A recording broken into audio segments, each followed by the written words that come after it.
This story is a metaphor for climbing the corporate ladder. And you may be thinking that the rollerblades are a little goofy. But just last year, people were selling other people digital copies of monkeys to try and get ahead. So, rollerblades are really not that far-fetched. And who doesn't like a little speed in their life? So, rollerblades it is. But just remember that everyone struggles to get job interviews, so try not to get too discouraged. Good luck!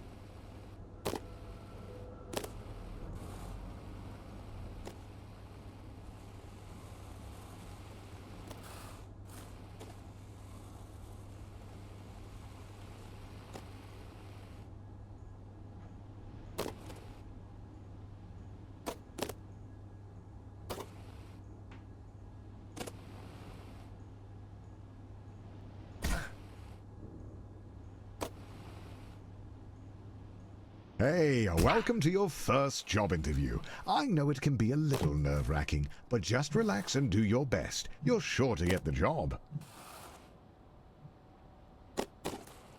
Congratulations, you've completed the interview process. Unfortunately, the company needs you to do a take-home interview. I see a note here that says, "Sorry for making you jump through all these hoops." Oh, yeah. So the company just needs one more interview. The note here says, "Last one, we promise." And to ignore the hoops on fire. That's just a technical bug in their hiring system.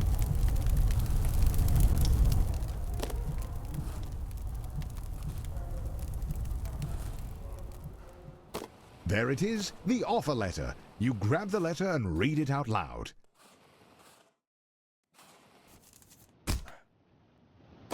We regret to inform you that the role has been filled. Going back to square one always stings, but you're not alone. This happens to everyone at some point in their lives. Luckily, your mom says that your Uncle Gerald has a friend who can hook you up with a job at their warehouse. I know it's your birthday, but the company saves money when the new hires do their training on Saturday nights. So, it's time to get to work.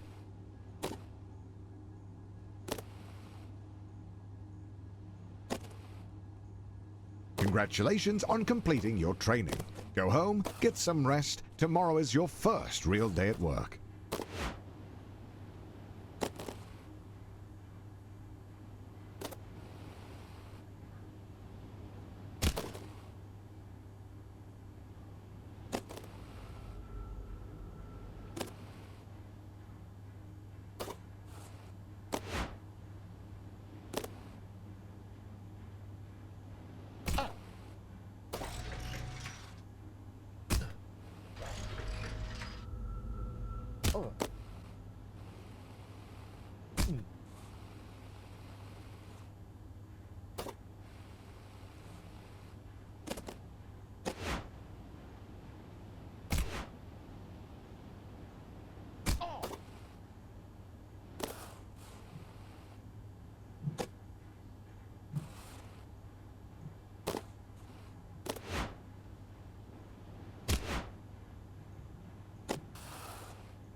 So, rumor has it that corporate spent all of their money on fighting Ted's injury lawsuit.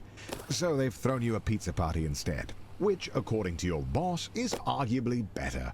But don't worry, a manager's position has opened up, and that comes with a pay raise.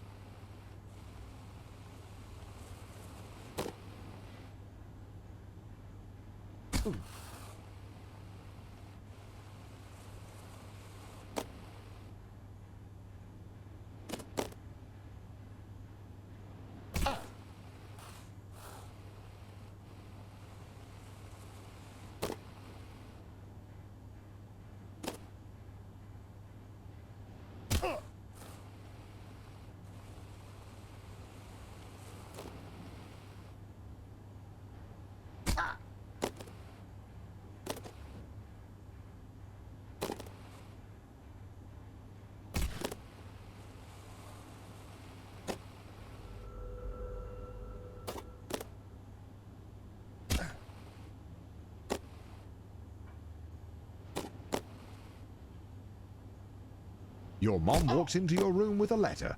You got the job. Tomorrow is your first day as an unpaid intern. What an honor.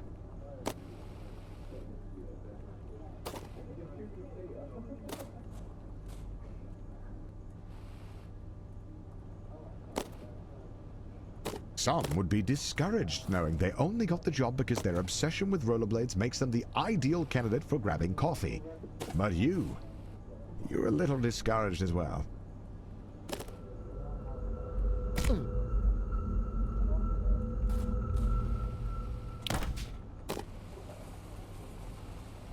Congratulations, you've finished training. Now the real work begins.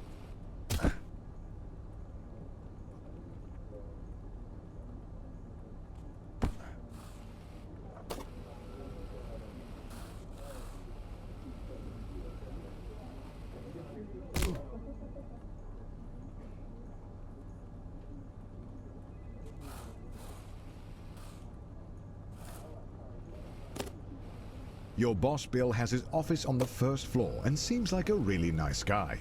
Great taste in coffee too. Hopefully you can really impress him with your grind set.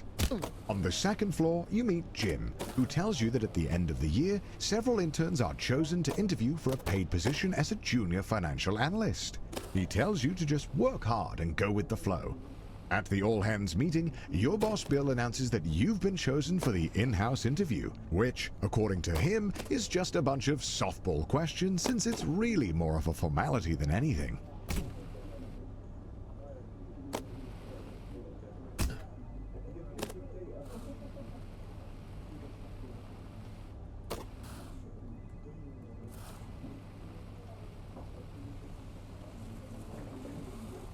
You did it! The job is yours! And as you watch the other interns get fired one by one, you can start to taste the prestige of being a junior financial analyst.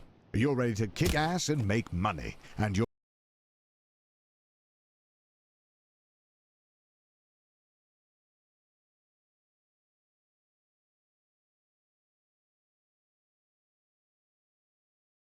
all out of money.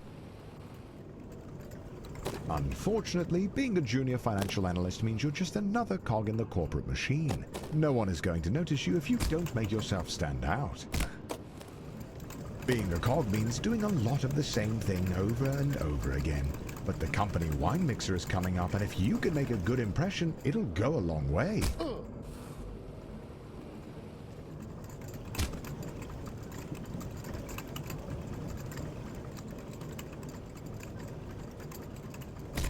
Oh, the company wine mixer. A chance to meet middle management. Impress them with your firmest handshake and laugh together at the financially illiterate.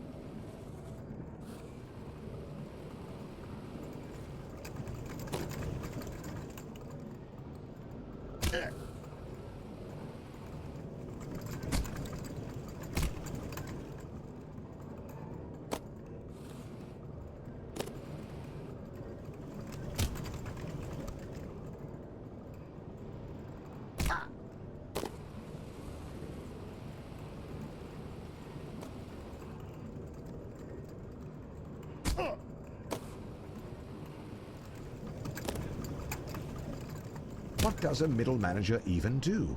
Well, nobody knows, but they get paid more than you, and that's a good enough reason. You've been putting in tons of extra hours. You're doing the work of 2 employees. No one notices, but you brought a VP some coffee, and he liked that.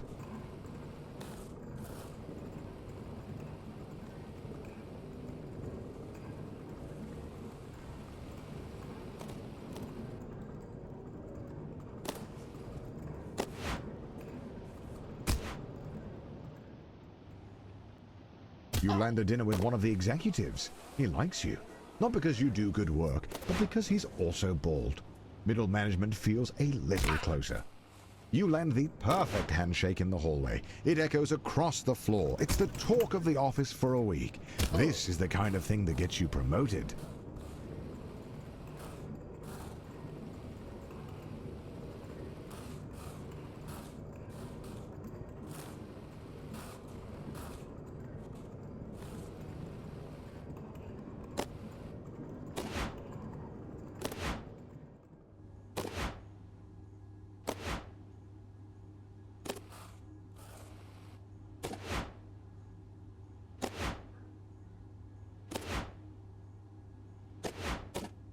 Finally, the company opens up a single middle management position. All you have to do is beat the rest of the applicants and the job is yours. The bumpers are a metaphor for the other applicants.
The second round of interviews cuts out 90% of the applicants. The herd has been thinned out and you're still standing strong.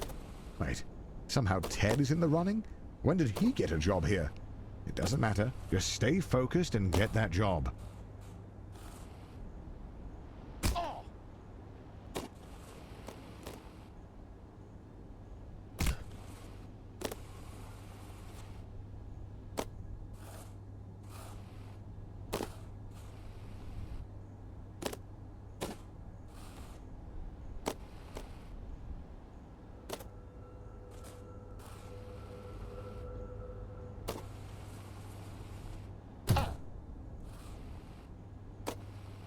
After months of grueling interviews, corporate dinners, and endless schmoozing, you find a letter on your desk. One of the two positions is yours.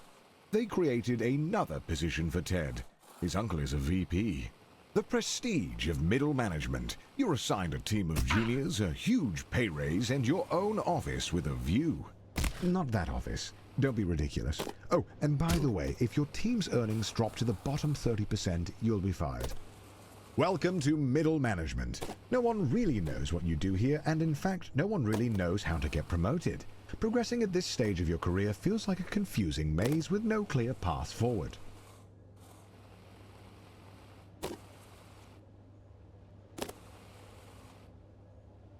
You know, a lot of people stay in middle management their whole career. Look at Tom. He's been here for 20 years. He's also bald, and he seems pretty happy.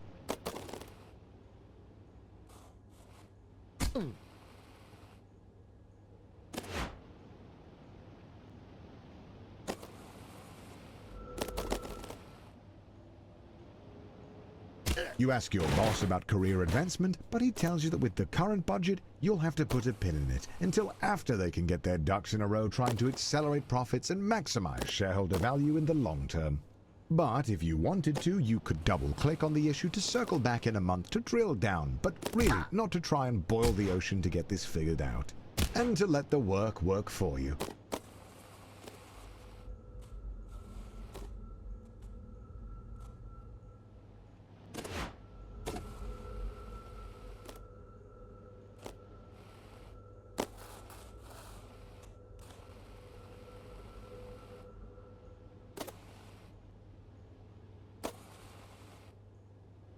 He calls you with a job offer, but you have to decide right now. Ah! The only way to move up is to move out. So you take the job, and as luck would have it, they're in need of a new department head, and you are in the running. At this stage in your career, there are no safeguards. The only one who can convince the board to make you a department head is you.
You are desperate to become a department head and decide to take on the Deutler portfolio.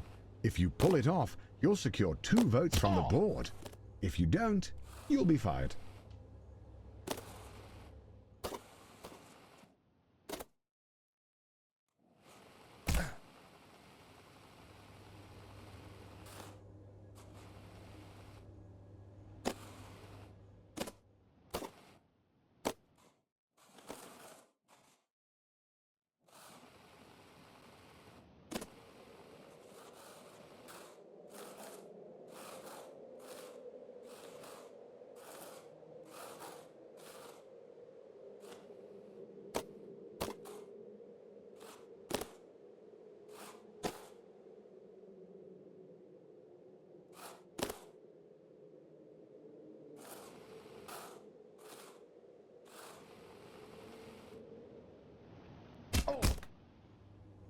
You did it! You pulled off the Deutler portfolio, you crazy son of a gun. Unfortunately, the vote is tomorrow, and you're 1 vote short. Looks like it's better luck next time. You're still convinced that being a full-time YouTuber is for absolute degenerates. But he was such a class act that it was enough to sway the vote. You are the new department head.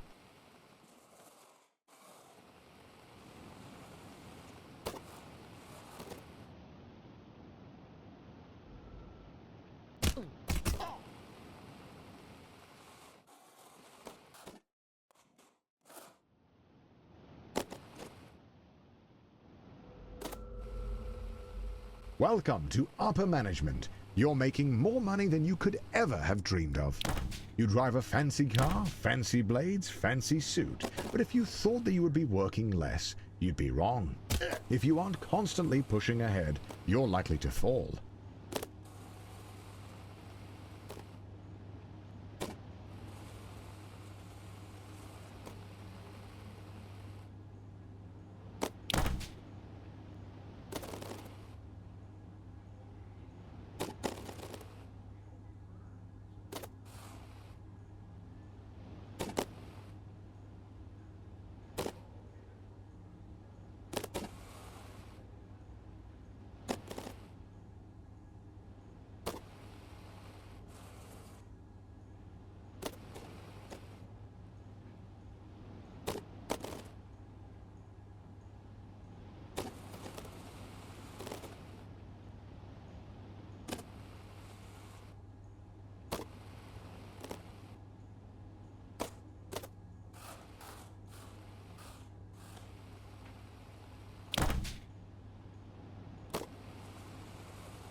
Rumors are swirling that a rival company's leadership team is under investigation for embezzlement. If all goes well, they'll be arrested, and the company will need a new set of VPs.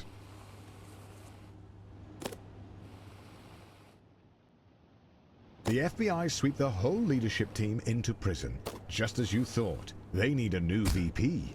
And as the first candidate to apply without a criminal record, you're instantly chosen. They don't even look at your resume.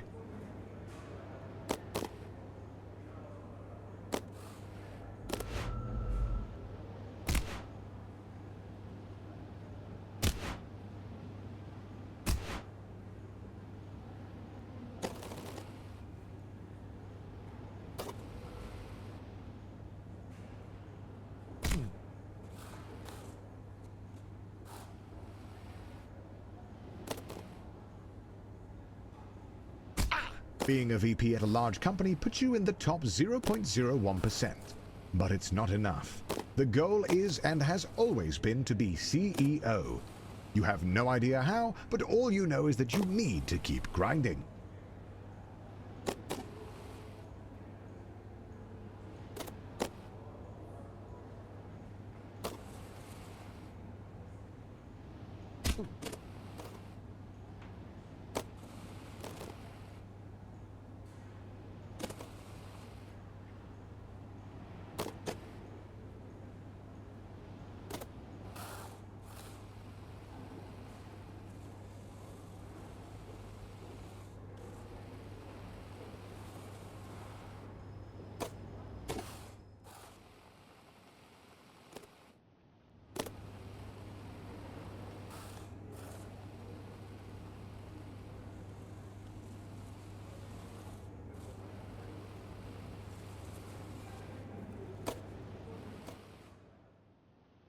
Ted and some of the other VPs are also arrested for embezzlement. Honestly, you're not surprised. That guy was useless.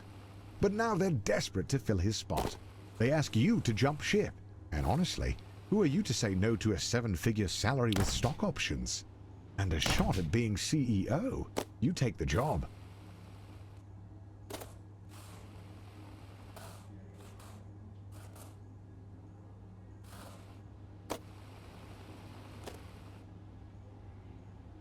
You make a change to the company. It's bold, it's risky. AAA stocks inside AA bonds with chip bond stock bond chips is something no one would ever dream to do. But you did, and the board likes that.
You spend half of your salary on flying a board member to Wimbledon. They don't even like tennis, but they like being schmoozed, and you like how that helps your chances at being CEO.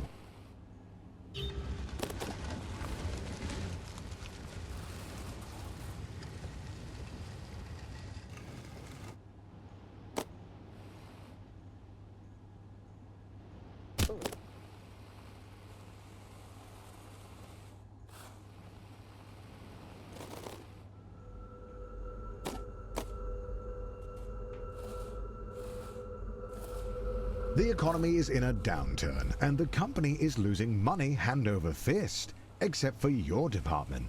Buying and shutting down companies to create customers for your job hunting app is really working.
The CEO of your old company is considering retirement. There's only room at the top for one, but now's your chance.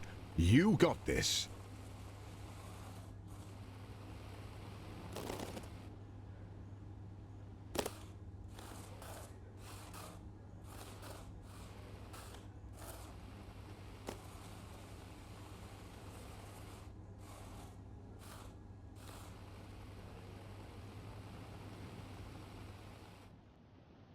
Just before the CEO of your old company retires, he gets arrested for embezzlement.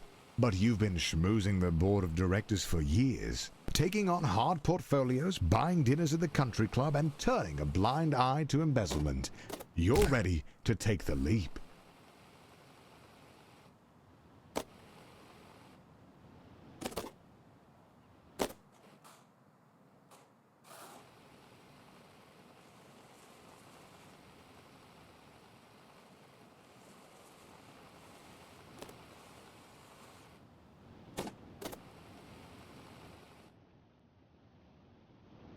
All of your hard work has finally paid off. The board of directors have voted, and you are appointed the CEO. The journey is over. You have climbed the corporate ladder, a feat that very, very few people have ever managed to do. There really is nowhere else to go. Congratulations on beating Get to Work.